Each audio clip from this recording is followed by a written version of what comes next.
नमस्कार दोस्तों, स्वागत है आपका स्टडी फॉर सिविल सर्विसेज में। यूपी विधानसभा की सचिवालय की 2020 की वैकेंसी 7 दिसंबर को जो नोटिफिकेशन आया है, जिसका 8 तारीख से फॉर्म फिलिंग चालू हो गया है, उसका पूरा सिलेबस वर्ड टू वर्ड यहां पे मैं डिक्टेट करने जा रहा हूं, पूरी एनालिसिस करने जा रहा हूं।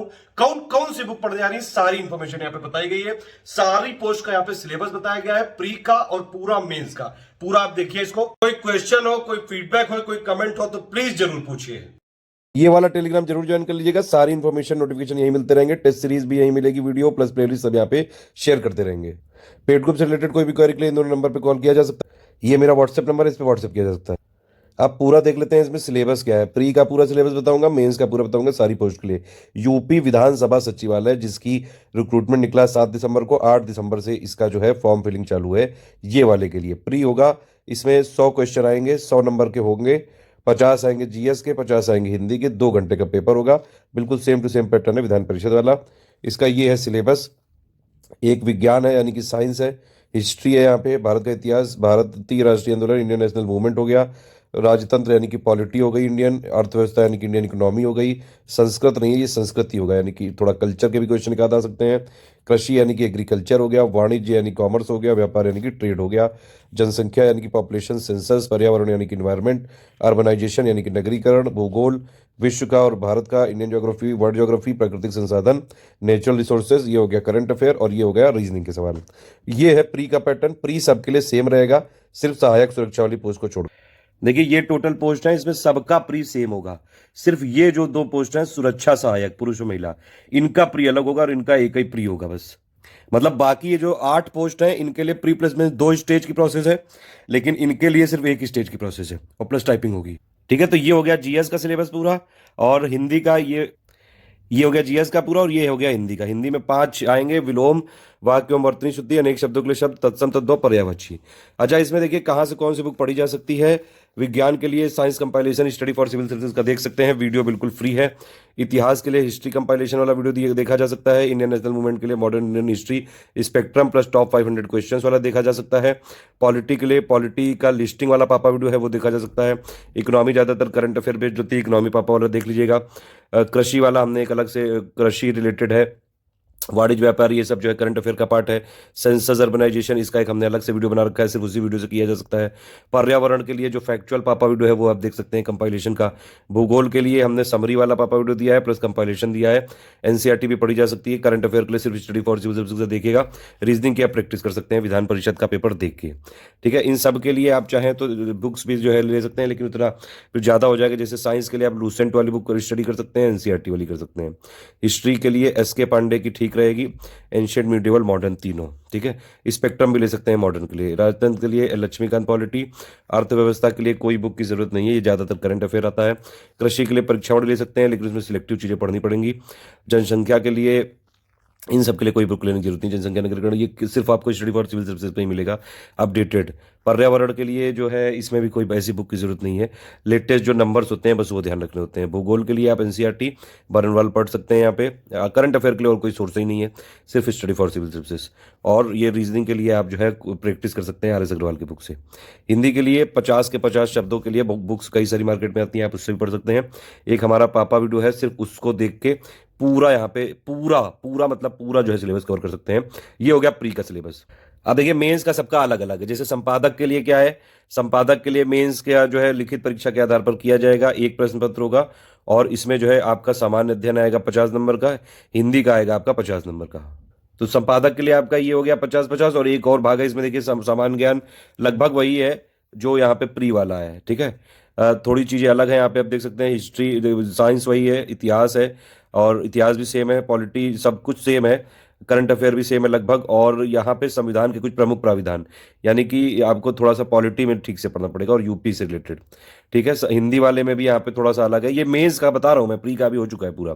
ये मेंस का क्योंकि सबका पैटर्न अलग अलग है। प्री ऑलमोस्ट सबका कॉमन है, एक पोस्ट छोड़ के, मैंने आपको बताया था। ठीक है, तो सामान्य हिंदी में ये वाली चीज़ें, हिंदी भाषा का इतिहास, मुहावरे, शब्द रचना, अशुद्धियाँ, बोलियाँ, अध्यादेश, विधेयक, मतलब जो भी जिसकी जॉब है उस हिसाब से यहाँ पे पेपर बनाया गया है। फिर यहाँ पे एक और चीज़ है, पद दायित्व से संबंधित ज्ञान, संपादक के कार्य जो है, संकल्पना प्रक्रिया, संपादकीय मूल्य, ये सब चीज़ें आपको पढ़नी पड़ेंगी। कि ये सारा पूरा जो है आपका यहाँ पे पता होना चाहिए। प्रतिवेदक के लिए यहाँ पे 2 चरणों में किया जाएगा। ये मुख्य परीक्षा के 2 चरण है प्री के बाद। समझ में आ रही कि नहीं? तो यहाँ पे पहले चरण में तो लिखित परीक्षा होगी, दूसरे चरण में आपका आशु लेखन होगा, मतलब हिंदी में 140 शब्द प्रति मिनट और इंग्लिश में 120 शब्द।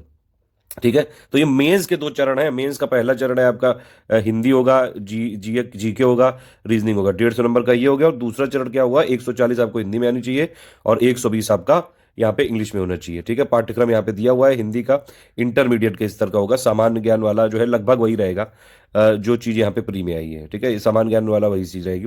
सामान्य बुद्धि परीक्षण वाला भी जो है यहाँ पे नवीन परिस्थिति को समझने, तर्क की योग्यता के लिए है, मतलब रीजनिंग भी लगभग सेम रहेगा। ये आरओ का है। आरओ में अगर आप देखेंगे, एक प्री तो सबके लिए कॉमन ही है, मेंस में सिर्फ यहाँ पे लिखित परीक्षा के आधार पर चयन होगा, साफ लिखा है यहाँ, लिखित आधार पे मेंस होगा इसका। एक होगा सामान्य अध्ययन का 140 क्वेश्चन आएंगे यहाँ पे, और एक होगा आपका हिंदी का 60 क्वेश्चन आएंगे। अच्छा, इसका जो मेंस है वो यूपी पीसीएस का आरओ का जैसा प्री होता है उसकी तरह होगा यहाँ पे। ठीक है, 200 क्वेश्चन, 200 यहाँ पे अंक और 3 घंटे का पेपर, इस तरह से होगा ये पूरा। यहाँ पे देखिए यूपी पीसीएस का जो यहाँ पे पूरा जो आपका सिलेबस है वही दिया हुआ है। तो मतलब जो इसका मेंस है वो यूपी पीसीएस के आरओ के प्री के इक्वल है, लेकिन वहाँ का मेंस अलग है। और हिंदी में भी ये देख सकते हैं आप, बिल्कुल आरओ के जैसा सिलेबस है, बिल्कुल ऑलमोस्ट। ठीक है, अपर निजी सचिव यानी कि एपीएस वाले में यहाँ पे इसमें भी मेंस के 2 चरण होंगे, ध्यान रखिएगा। ये लिखित परीक्षा का एक प्रश्न पत्र होगा और द्वितीय में जो है सेकंड स्टेज में आशुलेखन और टंकण टाइपिंग हैपिंग होगी। पहले वाले में आपको हिंदी, सामान्य ज्ञान और सामान्य बुद्धि परीक्षण, और फिर टंकण वाला होगा। ये आपका जो है पूरा सिलेबस है एपीएस का, आप यहाँ पे देख सकते हैं रोक के। ऑलमोस्ट जो है सिलेबस सेम ही है जो ये वाला है। ठीक है, ये एआरओ की पोस्ट है। एआरओ की पोस्ट और आरओ की पोस्ट, ये दोनों यहाँ पे देखिए लिखित परीक्षा के आधार पर ही होगा। यहाँ पे आरओ वाले में लिखित परीक्षा के आधार पर होगा, यहाँ पे लिखित परीक्षा और कंप्यूटर पर हिंदी टंकण में निर्धारित जो गति है, मतलब यहाँ टाइपिंग टेस्ट भी किया जाएगा। और परीक्षा का जो वो है पैटर्न, यानी कि 13+53 जो उनके लिए वैकेंसी का मेंस होगा, वो लगभग मतलब वो एग्जैक्टली वही होगा जो यूपी पीसीएस आरओ में प्री होता है। बात समझ में आ रही कि नहीं? कोई कंफ्यूजन तो बताइएगा। और पाठ्यक्रम भी बिल्कुल सेम टू सेम है, जो आरओ का है वही एआरओ का है।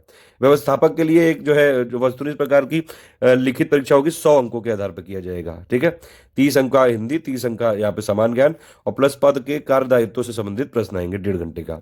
ठीक है, ये पूरा यहाँ पे सिलेबस दिया गया है हिंदी का।